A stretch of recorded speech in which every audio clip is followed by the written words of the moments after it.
સાવરકુંડલાના લેખાડા ગામે ખેડૂતોની આત્મહત્યાના કેસમાં થયો છે ચોંકાવનારો ખુલાસો।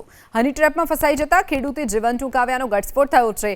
મૃતકના પુત્રએ નોંધાવેલી ફરિયાદ મુજબ હિંમતભાઈ એકાદ મહિનાથી હિના નામની મહિલા સાથે મોબાઈલ ફોન પર સતત સંપર્કમાં હતા। આ મહિલા લેખાડા ગામના જ ભોળાભાઈ સિંધવ નામના શખ્સ સાથે પણ સંપર્કમાં હતી। આરોપીઓએ આયોજનબદ્ધ રીતે મૃતક પાસેથી મોટી રકમ વસૂલવા માટે હની ટ્રેપમાં ફસાવ્યા હતા।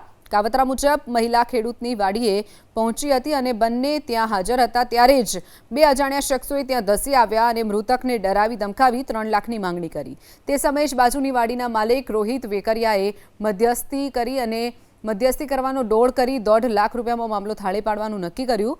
જે બાદ મૃતક ઘરેથી 80,000 રૂપિયા લાવી આરોપીઓને આપી દીધા। જ્યારે બાકીના રૂપિયા સવારે આપવાનું કહ્યું હતું। પૈસા આપ્યા બાદ પણ આરોપીઓએ પૈસાની માંગણી ચાલુ રાખી। મૃતક માનસિક ત્રાસ આપતા હતા, જેનાથી કંટાળી હિંમતભાઈએ 22 મેના રોજ પોતાની વાડીમાં ગળે ફાંસો ખાઈ જીવન ટૂંકાવ્યું હતું। હાલમાં પોલીસે મૃતકના પુત્રની ફરિયાદના આધારે રોહિત વેકરિયા, ભોળા સિંધવ, હિના અને બે અજાણ્યા શખ્સ વિરુદ્ધ ગુનો નોંધી તપાસ હાથ ધરી છે।